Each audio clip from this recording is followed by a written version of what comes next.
আপনারা দেখতে পাচ্ছেন আমার এখানে লেখা তুরাগ এগ্রো ফার্ম, ড্রাগন ফলের বাগান। সেটা গাজীপুর জেলার কালিয়াকুর উপজেলার যে তুরাগ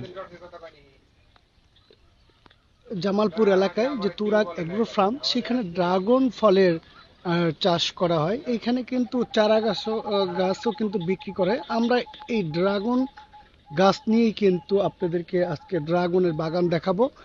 আমরা রূপসী বাংলা টেলিভিশনের মাধ্যমে সারা দেশের মানুষকে আজ এই ড্রাগনের বাগান দেখাবো।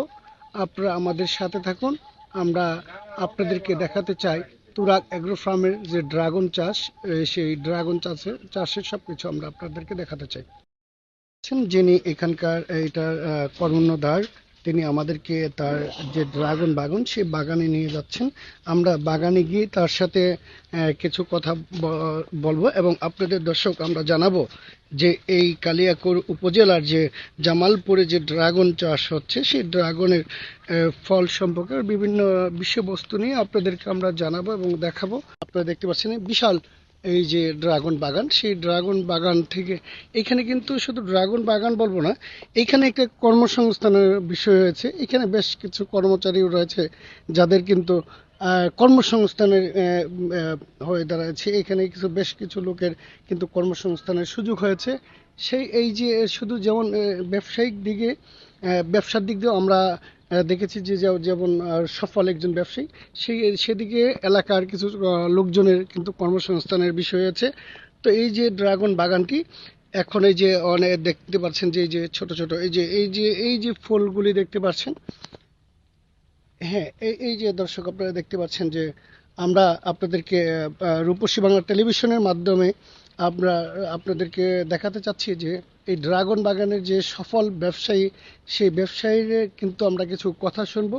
সেই দেখে তিনি এই ড্রাগন চাষ করে কতটুকু সফল হয়েছেন এবং এই ড্রাগন ফল সম্পর্কে আমরা জানবো এবং এই বাগান করতে গেলে আরো কি কি করা যায়, আর পাশাপাশি সেই বিষয়গুলো আমরা তার কাছ থেকে জানবো। আমরা চলে আসছি কিন্তু আমরা আমাদের এই যে তুরাগ এগ্রো ফার্মের যিনি কর্ণধার, তার কাছে আমরা এসেছি। তার সাথে আমরা জানবো। আমরা একটু আজকে জানতে চাই এই গাজীপুর উপজেলা একটা নির্জন এলাকা, সে এলাকায় আপনি কোন মনোভাব নিয়ে আসলে ড্রাগন চাষের উদ্যোগ নিয়েছেন, আমাদেরকে একটু জানাবেন। আসসালামু আলাইকুম। আসলে মূলত এটা আমার শখের বশতই শুরু।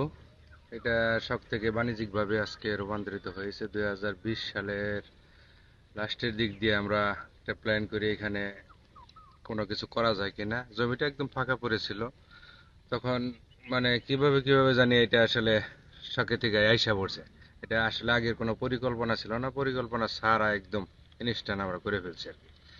যাই হোক, তাতে যেই বাগান আল্লাহ তালা আমাদেরকে করতে দিচ্ছে, এই বাগানে আসলে আমি লাভবান ব্যক্তিগতভাবে। অনেকে হয়তো কৃষি সেক্টরে এসে লস হয়, কিন্তু আমি এটা সঠিক পরিচর্যা করে সঠিক প্ল্যান মাফিক কাজ করে আমি আজকে সফল হয়েছি আর কি ইনশাল্লাহ। এটা মোটামুটি 5 বছর ধরে চলতেছে। এটা দীর্ঘ মেয়াদি একটা ফল। এই দীর্ঘমেয়াদী থাকাতে এখানে লসের কোনো অপশন আসে না। এই ড্রাগন ফল আপনার কোন এক সময় 500, 700, 800 টাকা বাংলাদেশের প্রতিটা মানুষ কিনা খাইছে, 1000 টাকার উপরেও কিনা খাইছে।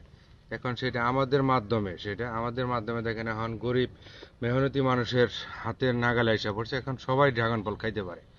এখন থেকে আপনি 5 বছর আগে যদি মানে একটু দেখেন, ফিরে দেখেন, অনেক মানুষ ড্রাগনের নাম তো দূরের কথা, এগুলা মাথায় আসতো না যে এইগুলা আমরা খাবো, এই ধরনের কোনো কিছু। তো আপনি এখানে কত বিঘা জমি আপনি এখানে আবাদ আমার করতেছেন? এখানে 5 বিঘা জমি আমি আবাদ করতেছি। তো বছরে এখানে কত টাকা আপনার আয় হয় আমার ইনশাআল্লাহ? এখানে এখন আস্তে আস্তে কম হচ্ছে। প্রথম দিক দিয়ে আপনার বছরে 20 লাখ 30 লাখ টাকা করে আমার প্রফিট থাকতো। এখন সেখানে 10-15 লাখ টাকার মতো তো থাকতেছে। যে জায়গার মধ্যে এর আগে কোনো কিছুই আপনার কোনো কিছুই ইন্টারেস্ট হইতো আসতো না, না, না এখানে তো কোনো সেখানে কিছুই আপনি হইতো এখন না। বাৎসরিক এখন বর্তমানে 10-15 লাখ, কিন্তু শুরুর 3-4 বছর আমি 25-30 লাখ টাকা করে এই 5 বিঘা আপনি থেকে এখানে করছি। কতজন কর্মসংস্থানের সুযোগ দিয়েছে? এখানে আজকে পর্যন্ত বহুজন আসছে। এখন রানিং এ আপনার আছে 2 জন আছে আমার এখানে। এরা 2 জনে কন্টিনিউই থাকে, মানে সারা বছর থাকতেছে এখানে। আচ্ছা, আমাদের দেশে যারা বেকার রয়েছে এবং যাদের পর্যাপ্ত পরিমাণ জমি রয়েছে, হুম। তাদের উদ্দেশ্যে যদি একটু কিছু আমাদেরকে বলতেন। এখন আসলে আমরা তো আসলে যাতে বাঙালি জাতি, আমরা যে কোনো জিনিস ধরলে বাধা সেটা একদম শেষ না করে ছাড়ি না। এই ড্রাগন বাগান, আপনি একটা বিষয় আপনাদের মাধ্যমে আমি একটা মেসেজ দিতে চাই। সারা বাংলাদেশে ড্রাগনের এমন বিস্তার লাভ হয়েছে, তাতে কোনো সমস্যা ছিল না। এর মধ্যে একটা মানে ওই অসাধু চক্র এসে এই ফলের একটা মেডিসিন হয়, সেটা ইন্ডিয়া থেকে মানে আমাদের বাংলাদেশে আসে।